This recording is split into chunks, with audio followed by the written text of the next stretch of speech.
All right.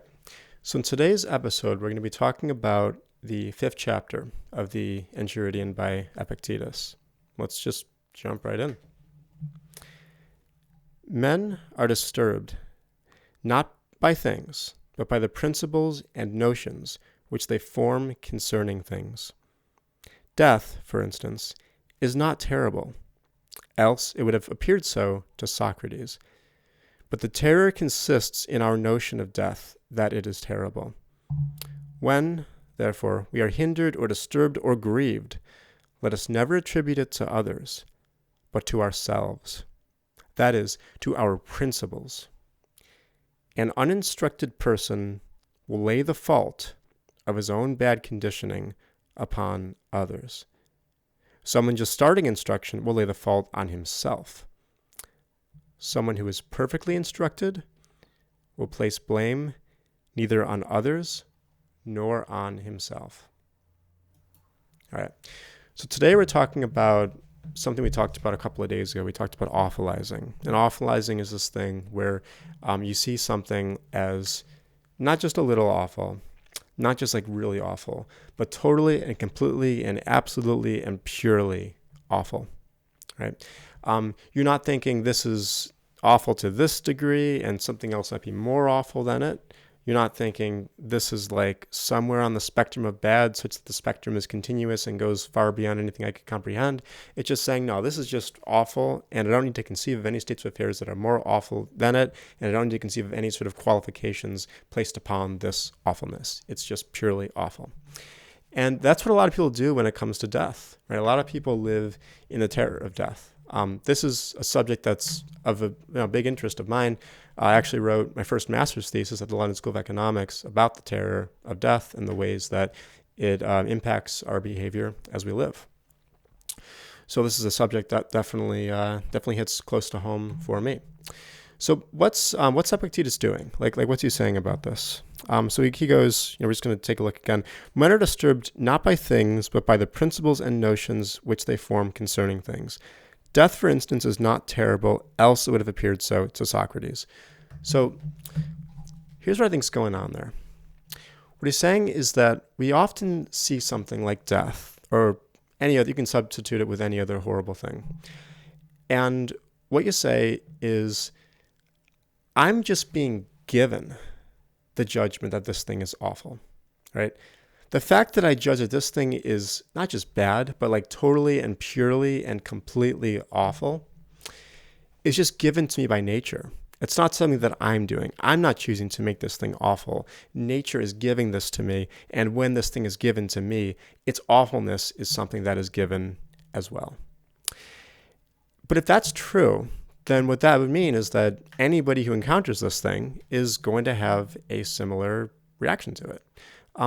Or at least anybody who's engaging with it rationally and reasonably, right? Anybody who's engaging with this in an intellectually responsible way.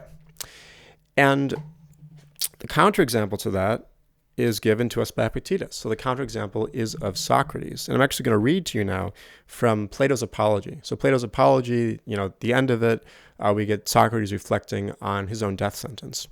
And so I'm going to read to you Socrates reflecting in an intellectually responsible way upon his own death. So here's what he says. Let us reflect in another way, and we shall see that there is great reason to hope that death is a good, for one of two things. Either death is a state of nothingness and other unconsciousness, or, as men say, there is a change and migration of the soul from this world to another. Now, if you suppose that there is no consciousness, but a sleep like the sleep of him who is undisturbed even by the sight of dreams, death will be an unspeakable gain. For if a person were to select the night in which his sleep was undisturbed even by dreams, and were to compare with this the other days and nights of his life, and then were to tell us how many days and nights he had passed in the course of his life better and more pleasantly than this one, I think that any man, I will not say a private man, but even the great king, will not find many such days or nights when compared with the others. Now, if death is like this, I say that to die is a gain, for eternity is then only a single night. But if death is the journey to another place, and there, as men say, all the dead are, what good, O my friends and judges, can be greater than this? If indeed, when the pilgrim arrives in the world below, he is delivered from the professors of justice in this world, and finds the true judges who are said to give judgment there, Minos and Rhadamanthus and Asius and Triptolemus and other sons of God who were righteous in their own life, that pilgrimage will be worth making. What would not a man give if he might converse with Orpheus and Musaeus and Hesiod and Homer? Nay, if this be true, let me die again and again. I too shall have a wonderful interest in a place where I can converse with Palamedes and Ajax the son of Telamon and other heroes of old who have suffered death through an unjust judgment. And there will be no small pleasure, as I think, in comparing my own sufferings with theirs. Above all, I shall be able to continue my search into true and false knowledge, as in this world, so also in that. I shall find out who is wise and who pretends to be wise and is not. What would not a man give, O judges, to be able to examine the leader of the great Trojan expedition, or Odysseus, or Sisyphus, or numberless others, men and women too? What infinite delight would there be in conversing with them and asking them questions?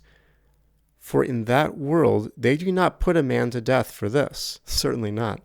For besides being happier in that world than in this, they will be immortal if what is said is true. Right? So what Socrates is saying is that there's two, possibilities that he can come up with for the way death is going to go. On the one hand, it's just nothingness. It's just complete, endless. It's just this complete nothingness. I don't even have other words that I could use to describe it, because any description I could offer would be misleading on that picture, because any description would invite some kind of a picture, right? And this is the absence of any picture. It's the absence of the subjective experience that could possibly conceive of a picture or any other sort of description. So that's one conception of death, and that doesn't really seem that bad. If it's anything like the other experiences that we have that are kind of like that, the experiences of non-experience that we have when we are having a completely dreamless sleep, doesn't seem that bad. And if we think about this other option, the other option is like immortality. Well, there could be plenty of time to talk to the other dead individuals who've come before you. You could have infinite time to pursue the Socratic task of trying to find truth and knowledge, or whatever task you want. Maybe you don't want Socrates' task. Maybe there's something else you want to pursue. You'd have infinite time to pursue that. And that could be pretty great as well. Right? So I think that what this kind of shows you, you don't have to think Socrates is right, but I think what this should show you is that the terribleness of death is not it's not given to us by nature. What's given to us by nature is the fact that we're going to die. But what isn't given to us by nature is this claim that death is terrible. It's the judgment that death is terrible. That's something that we do. We produce that judgment by the principles that we endorse. Okay. Now, there's something else that Epictetus talks about in this chapter, and I want to pull our attention back to this. So I want you to look where it says an uninstructed person. I have my mouse there. Actually, you can't see the mouse. So it's 1, 2, 3, 4, 5. It's the fifth line down. Goes like this. An uninstructed person will lay the fault of his bad condition upon others. Someone just starting instruction will lay the fault on himself. Someone who is perfectly instructed will place blame neither on others nor on himself. So here's the thing. There's a great quote by Mike Tyson, and it goes like this, something like this. Everyone has a plan until they get punched in the mouth. Everyone has a plan until they get punched in the mouth. And what that means is, like, you can sit in your philosophy classroom all you want. You can sit in your armchair and you can think, oh yeah, death is nothing to me. Death is I am completely above that. But like, there's going to be a dark night of the soul where you're all of a sudden gripped by the fact of your own mortality. And all that kind of thinking, like, it's going to be like you're punched in the mouth, and then then you're going to have to really, like, see how well you've progressed in your development, right? That's when it's hard. When you're faced with this existential dread. And what Epictetus describes is the process of building up that strength, so that when you get punched in the mouth by existential dread, you're able to keep going. And we have this progression of 3 steps. So the first one is, like, you lay the fault of your own bad condition upon others. So that's like hopefully where you were before you watched this talk. Maybe not hopefully, but like that's where you might have been before you watched this talk. Before you watched this presentation, like, it probably just seemed like death is horrible. Nature is just giving us death, and nature is giving us the judgment that death is horrible. The horribleness and the death itself are both given to us by nature. And so you're blaming it on something else, either someone else or something else. The horribleness, the terribleness, the dreadfulness, the awfulness of death is done to us. But then when you learn a little bit, so let me go, someone just starting instruction will lay the fault on himself. Right, so the beginning of instruction, you think, okay, yeah, I've studied a little bit of Socrates, I've read the Apology. Now it's clear to me that the cause of the terribleness of death is not nature, it's me. I'm the one, based on the principles that I endorse and the values that I accept, that is producing the judgment that death is terrible. So that's somebody who's just started with their instruction. But there's this third position that Epictetus describes. Someone who is perfectly instructed will place blame neither on others nor on himself. And so what's going on there is Epictetus is saying, like, once you realize that you're causing yourself to feel the terror of death, like the judgment that death is terrible is coming from you, it's not given to you by nature, you can change that. Like, you can actually go on the path towards changing that. If you decide that you want to live a life where death is not terrible, you can actually do that, because what you can do is you can think about it, rationally. You can ask yourself about, awfulness. You can ask yourself about things that might be more awful than death or slightly less awful than death. You can place death on a spectrum of awfulness, and depending on your reasoning. And so that's enough to refute the idea that it's completely awful, because there are other things that could be more awful than death, more awful than your own death, at least. But here's the thing. You can also, if your reasoning goes any way that Socrates' reasoning goes, come to the conclusion that death isn't actually like that bad at all. Like, when you eventually die, if it's anything like the first picture Socrates gives, it's just nothingness. It's the absence of a subjective experience. It's the absence of anything that even could be awful, right? And so if you come to that conclusion, you don't blame yourself for dreading death. You don't blame nature for giving you the dread of death, because there's no more dread of death. Like, you've done your work. You've become perfectly instructed. So now it's the case that you don't even awfulize by death anymore. So you don't need to blame anybody, because there's nothing for which it would be appropriate to blame anybody, including yourself, right? And so I think that's really the sort of final goal of this 5th chapter of the Enchiridion, to kind of lay out this progression, so that you can just keep growing along in that journey.